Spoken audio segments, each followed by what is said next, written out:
The Course does not want to make you get upset and have you deny that when you were 2, you got a big spanking, or when you were 4, you were, hurt or neglected, or when you were 6, you were molested. It's not about denying what happened to you. It's about recognizing that what happened cannot alter what you are. Does that make sense? We are accepting an eternal essence as the truth of who we are. That energy that we are never got affected by the human experience. It cannot be affected by our human experience. To the ego, that is very offensive. And that offensive thought is what we are going to work on forgiving.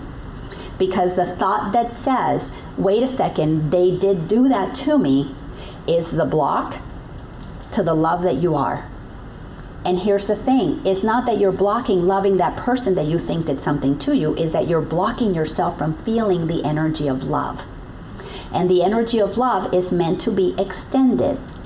And when you are in awareness of love is what you are and you give it, you are now aligning with the will of God for you to be happy, for you to experience a joyful life. But in our mind, when we're stuck on what was done to us as a punishment, as a hurtful thing that has made me less than what I am, in that believing that, which is not true about your essence, you are blocking all of the joy that you could be having. And it doesn't alter what you are, because when you drop your body, you're back to being pure non-physical energy. You're going to sign up to come back and get on the merry-go-round again. And all that suffering while you were here from birth to death, for what? For nothing. Because it doesn't alter the universe. All your suffering does not stop the banana trees from growing. It does not stop the stars from shining. It does not stop the fish from swimming. It only stops us from experiencing the joy that is our birthright. So I want to read to you what forgiveness is. And we're going to read from the Course. We're going to read inside of the workbook for students. This is where the lessons are. And if you have the 3rd edition, it's going to be on page 401. So I'm going to read this, and I'm going to give you some explanation. If this is really new to you, pay attention to the thoughts in your mind that are going to be resisting what is going to be shared. The thoughts that resist you from receiving the truth is the very egoic thoughts. Those are the thoughts that block us from experiencing the liberation that this is going to lead us to. Okay, here we go. You ready for this journey? 401 in the workbook. It's page 401 inside of the workbook, and the title of it is What is Forgiveness? Paragraph 1. Forgiveness recognizes what you thought your brother did to you has not occurred. It does not pardon sins and make them real. It sees there was no sin. And in that view are all your sins forgiven. What is sin except a false idea about God's Son?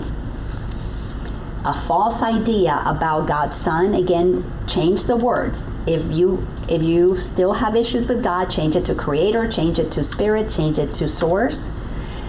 And if you don't want to be called son, call yourself daughter. If you don't want to be labeled daughter, call yourself child. So change the words to allow this truth to be received. So what is sin except a false idea about God's child? Forgiveness merely sees its falsity and therefore lets it go. What then is free to take its place is now the will of God. So I've got another page that I'm going to go ahead and put over here.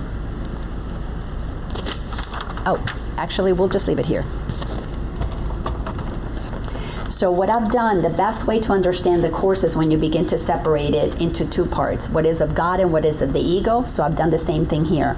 So I've got forgiveness here, which is listening to the Holy Spirit. The only way we can do forgiveness is by listening to that inner guide, in intuition. God does not forgive us because God doesn't see us as having done anything wrong. We are pure energy in the mind of God, so God does not, what is one, it doesn't see us as separate. It knows us as expressions, like the cells in our body. We don't walk around thinking this cell is separate over there and I've got the toe cell and the nail cell and the liver cell. We walk around as a unit. God God is a unit. It's oneness. We, as the individual cells, are the ones who have to listen to the truth and forgive ourselves from thinking that we're separate and accept that we are one. So the forgiveness is what we're doing to cross the bridge where we let go of thinking without God. All right, so what then is free to take its place is now the will of God, wants to remove falsity. So forgiveness recognizes nothing occurred. It sees falsity and lets it go. Oh, I have a thought that, somebody hurt me. I'm going to let that go. Nothing can hurt me. Of course, we're going to have to do the work. You don't just let go of thoughts without processing them and you got to feel it to heal it. Those thoughts that tell us that we are, other than how God created us, has created a density that we need to move that energy. We need to feel it and release it. So we're going to be looking at the column of the ego as the unforgiving thoughts. These are the thoughts that don't want us to forgive ourselves the way that the Course teaches us. That's what the ego uses. So it sees sin. It sees sin and it makes false ideas about God's Son. So, of course, it blocks the will of God. Paragraph 2 says, an unforgiving thought is one which makes a judgment that it will not raise to doubt, though it is not true.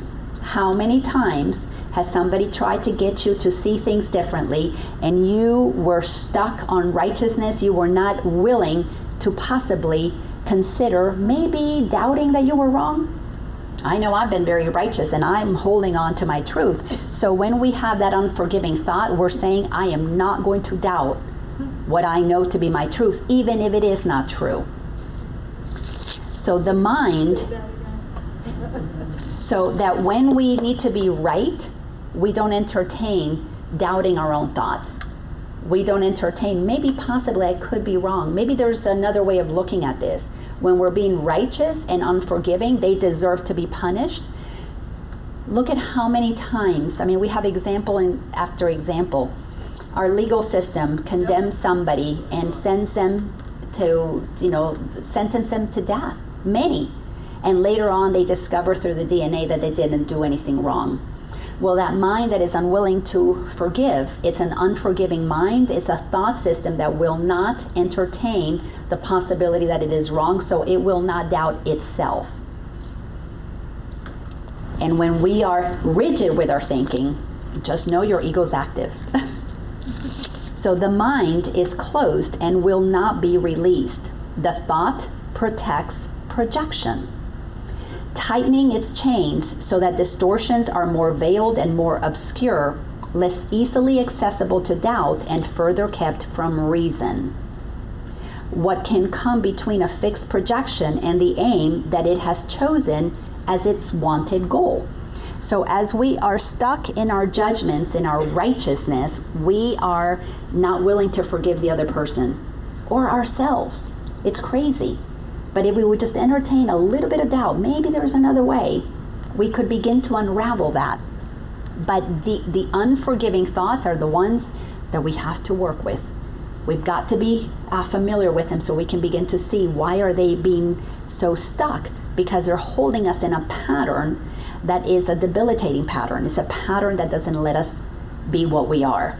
So the next paragraph, and even though I'm kind of reading this, and some of these words may seem like mumbo jumbo, if this is the first time you've heard them, I am going to take us through an exercise, so we will put it into more practical use. But I wanted to read this section first, and not all of it, just a little bit, a few more paragraphs.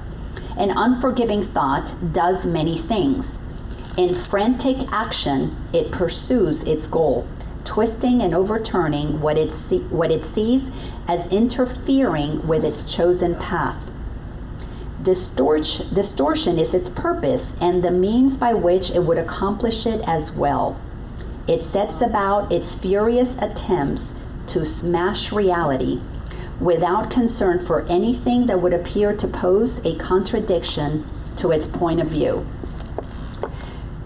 I think most of you were here when I shared the story about my former husband. This man, so amazing, that the love that we had was so incredible when we first met. And that's the one that I met at Spiritual Living Center 10, 11, 12 years ago. Anyways, when we met, there was this knowingness. We remembered each other at first sight. It was just absolutely magical. I've never experienced anything like it. Never had experienced anything like it before that. And here in this incredible love that I knew we were meant to be together. And not only were we meant to be together, he knew it too. We had been together before. That's what was so familiar, because we kept saying it wasn't love at first sight, it was remembering at first sight. And when I became his wife, it was so amazing because that man began to change. Because once I was wife, the stories about wife kicked up. Before that, I was girlfriend. I was beloved playmate. That's what we called each other, beloved playmates. It was so much fun. When I became wife, guess what the ego did? The ego went into, all right, what do wives do? So he went through his mental inventory and he realized he had 2 wives that cheated on him. So wives cheat. Guess what I became? A potential cheating wife. So that mind became very solidified, saw me immediately as a potential sinner. It's the way the ego operates. She's going to cheat on me. And made false ideas about me, God's child. And blocked the will of God, which was to just love me. So when he began to let the thought, well, what if she cheats on me? It was absolutely wild. We went to friends' houses where we would take these dance lessons together and groups, lots of couples. There was always couples that came together that he knew before we got married. We invited these couples to our wedding. But all of a sudden, we're having these dance parties with the same couples, and he is fuming. And he is getting all upset. And that rage was beginning to get activated. By this point, I've been teaching this long enough to know I can see what's happening. And I would ask him, honey, what's going on? Nothing. Okay, all right. Why were you talking so-and-so? No, because I talk to them every time I'm here. Why did you hug so-and-so? What's going on between you and Ron? What's going on with you and David? What's going on with you and whatever? And I was like, nothing is going on. So that mind was looking for evidence that it never found. It became unforgiving. It became relentless, would not allow any possibility of doubting that thought. And it took its toll. Little by little by little, the more he believed that thought, the more he blocked, the more he was in a state of total and complete suffering, because he was blocking love. He was protecting his projection. Wives cheat. I'm going to project it out there. And what is so crazy about this is that it only created separation between us. If he would have looked at that thought, if he would have been willing, and this is very scary to see that I'm the one projecting it, but if he would have been willing to look at those thoughts, not only would he have been able to do the forgiveness work to allow him to be at peace and be able to be available for me, but he also would have gone to 2 places. One, to forgive himself because he cheated on his previous wife. She never knew about that. But he had shared that with me. And he could have forgiven himself. But because he had not forgiven himself and he carried the density of that, it got projected onto that I could be a potential person to do that. That's the way our ego lets us be innocent and place guilt outside of us. You are the potential sinner. But more importantly, had he gone even further back, he would have realized that it's a story he grew up with because his father cheated on his mother. So it was something that was perpetuated for a very long time. cheating wasn't something in my life. That's not something I did. It's not something I ever had a partner do that to me. So it wasn't in my consciousness. But if we don't go in there and question, this is the way the ego operates. So when you're righteous about your thinking, just know you are protecting something that is not going to be true. The worst that can happen is that you're going to discover you were wrong.